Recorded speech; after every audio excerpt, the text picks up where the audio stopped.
Hello friends, welcome back to my channel. मैं हूं आपकी फ्रेंड जागृति और आज के इस ब्लॉग में मैं दिखा रही हूं बुक को और अपने स्टडी के साथ साथ।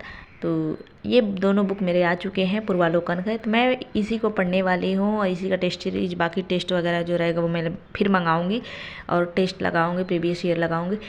तो अभी ये बुक आ गया तो मैं बुक को दिखा देती हूँ। मतलब जो भी लेना चाहता है, अगर देखा रहता है टॉपिक वगैरह तो लेने में अच्छा रहता है। तो ये मैं टॉपिक पहले से लिख रखी थी कौन कौन सा इंपॉर्टेंट है, तो ये टॉपिक मैं सारा दिखा रही हूँ, सारा नोट कर लिए इंपॉर्टेंट है। बाकी ये 2 टॉपिक भी ऑलरेडी लिख चुकी हूँ क्योंकि वो भी इम्पोर्टेंट था, इसमें है नहीं, तो उसको मैं कहीं यूट्यूब वगैरह से कहीं से देख के पढ़ूँगी। और बाकी इसमें ऐसे दिया हुआ है जैसे कोई भी थ्योरी दिया रहता है, पहले लेसन का दिया होता है, फिर क्वेश्चन तो वैसे ही दिया हुआ है। पहले ये क्वेश्चन पढ़ लो, फिर उसके बाद सारा थ्योरी पढ़ लो, फिर क्वेश्चन लगाना है। तो इसमें ये फ़ायदा है कि इसके साथ साथ अपना डबल रिवीजन हो जाएगा, क्योंकि क्वेश्चन जब लगाने जाओ तो उसको भी पढ़ना है। बाकी ये पैराग्राफ थोड़ा मतलब बड़ा बड़ा दिया रह रहा है, पहले उसको पढ़ने के बाद क्वेश्चन लगा रहे हैं। तो ये बुक पर्यावरण पारिस्थितिक का है, तो ऐसा है ये बुक और अच्छा मिल गया और पढ़ने में भी सही है क्योंकि मैं इसको पढ़ रही हूँ।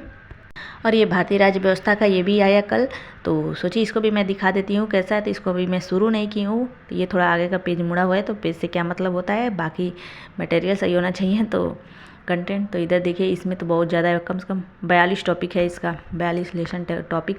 तो सारे जो भी इंपॉर्टेंट है अभी मैं सेलेक्ट करूँगी, लेकिन फ़िलहाल क्वेश्चन ही है तो पढ़ना ही सारा है, तो मैं सारों को पढ़ूंगी। अब मैं एकदम शुरू कर दी हूँ इसको पढ़ना, तो अभी मैं पर्यावरण कंप्लीट करूँगी फिर इसको करूँगी। तो आप लोग देख लीजिए कैसा कैसा टॉपिक है, कौन सा है। अगर लेना होगा तो आप लोग ले सकते हैं, क्योंकि बुक देख लो उसके बाद अच्छे से अगर लेना रहता है तो मन शांत रहता है कि हाँ ले लेते हैं। लेने से पहले अगर नहीं देखा है इंसान तो थोड़ा होता है प्रॉब्लम। तो अभी इसमें भी ऐसे ही दिया हुआ है पूरा, इसमें का पैराग्राफ जो भी है थ्योरी का बहुत बड़ा बड़ा है, और क्वेश्चन इसमें का ज़्यादातर ऐसे ही, ज़्यादातर क्वेश्चन इसमें यूपीएससी में ऐसे ही आते हैं। तो ये देखिए पैराग्राफ कितना बड़ा है, इसको थियरी पढ़ लो एक बार, फिर उसके बाद क्वेश्चन लगाओ। तो मतलब क्वेश्चन के साथ भी उसका व्याख्या दिया हुआ है, तो डबल रिवीजन हो जा रहा है। ये तो फ़ायदा है, ताकि क्वेश्चन के साथ साथ उसको भी पढ़ते जाओ, इसका रिवीजन भी होता जा रहा है साथ साथ। तो अच्छा है, बुक बहुत मोटी है, इतना मोटा है। अभी देखते हैं और कितनी मोटी मोटी बुक आती है, तो फिलहाल देखती हूँ कितनी देर में ख़त्म होता है। फिलहाल तो मैं रात दिन एक कर रही हूँ पढ़ाई के लिए, और ये दोनों बुक अपना आ गए हैं, तो दोनों को मैं आप लोग को दिखा दी हूँ। तो देख लीजिए, अगर सही लग रहा है तो मंगा लीजिए, क्योंकि पूर्वालोकन तो कंपलसरी है, जिससे सुनो उससे। तो मैं फ़िलहाल यही पढ़ूँगी और अभी चल रही हूँ मैं ये पर्यावरण का पढ़ाई करूँगी, क्योंकि इसी को मैं पढ़ रही थी और इसको मैं पहले कंप्लीट करूँगी फिर नेक्स्ट बुक लूँगी।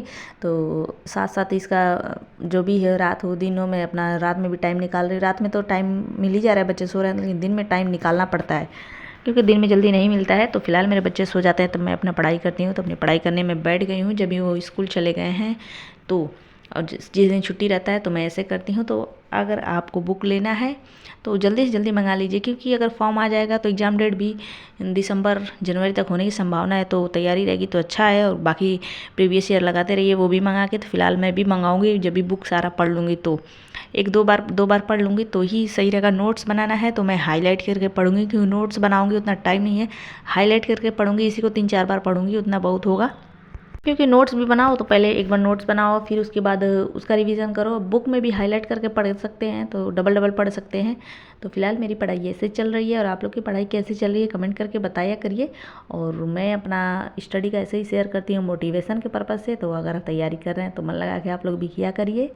और दोनों बुक मैं अमेज़न से मंगाई हूँ, और भी कुछ पूर्वालोकन आने वाले हैं, तो वो भी मैं सारा अमेज़न से, क्योंकि फ्लिपकार्ट पे थोड़ा डिलीवरी चार्ज और बुक का भी चार्ज ज़्यादा था। तो दोनों बुक मेरे आ चुके हैं और मैं अपनी पढ़ाई में लगी हुई हूँ, और मैं खुद से ही अपनी सेल्फ स्टडी कर रही हूँ। बाकी मैं यूट्यूब से जो भी रहता है यूट्यूब पे देख के अपना पढ़ती हूँ। बाकी कोचिंग वगैरह मैं कुछ भी नहीं ली हूँ, सेल्फ स्टडी से ही अपना पढ़ूँगी। बाकी सेकंड टाइम फिर देखूँगी, लेकिन फर्स्ट टाइम कोशिश है कि अच्छे से हो जाए, फिर उसके बाद मैं आगे दिखाती हूँ। फिलहाल दोपहर में बच्चों को लाने का टाइम हो जाता है। तो फाइनली बच्चा मेरा आ गया, एक आ गया, देखो एक आ गया, इधर भाग रहा है। इसका चेंज वेंज कर ली मैं, ले लो, हाँ ले लो। इसको जेली चॉकलेट कुछ ना कुछ चाहिए, स्कूल से आते हैं। तो एक आ गया और मेरा काम छुट्टी, एक को लेके आइए, तब तक उसके पापा आ गए, अब गए दूसरे को लाने। फिलहाल अभी मैं फ्री, अब बच्चों को खिलाऊंगी पिलाऊंगी सुलाऊंगी, चेंज वेंज करके रख दी हूँ। अब चलती हूँ, अभी सुलाऊंगी तो फ्री हो जाऊंगी पढ़ाई के लिए। दोपहर का टाइम में मेरा ये रूटीन है। और खाना में क्या बनाई हूँ, लंच करते हैं जब मेरी बेटी आ जाती है तब, तो दिखा दी हूँ मैं क्या बनाई हूँ आज। तो दोनों बच्चे मेरे आ चुके हैं, मैं खाना भी निकाल रही हूँ खाने के लिए। तो बच्चों के लिए जूस बनाई हूँ, बनाना शेक, और अपना टीवी चला रही हूँ, देख रहे हैं। फिलहाल अपने लिए भी हम लोग निकाल लिए, अपना बैठ जाते हैं साथ में ही सब खाने। उसके बाद मैं बच्चों को सुलाई और फिर मैं चल दी अपना पढ़ाई करने। तो आज का ये छोटा सा ब्लॉग कैसा लगा कमेंट करके बताइए, पसंद आता है तो लाइक कर दीजिए, चैनल पहली बार है तो ज़रूर सब्सक्राइब करिए। मिलते हैं नेक्स्ट ब्लॉग में। Thank you.